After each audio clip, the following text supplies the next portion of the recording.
maski hindi suspicious, kailangan report kung above the threshold amount, which is 500. Wala po sa batas yung kaduda-duda eh.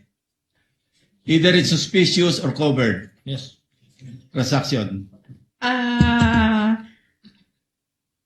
Ang ano kasi yon sir, pagka ang covered transaction, automatic pong naka-report siya Yes.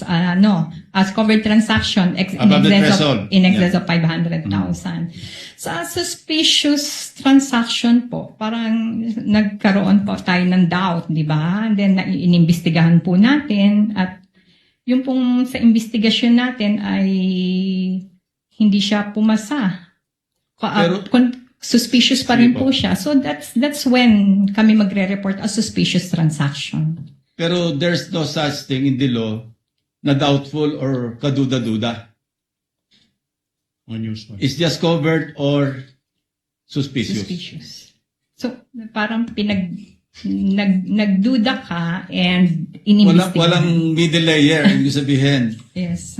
Pag above the threshold, tapos covered institution, like casinos, real estate, automatic i-report nyo kasi covered Yes. institution. Yes.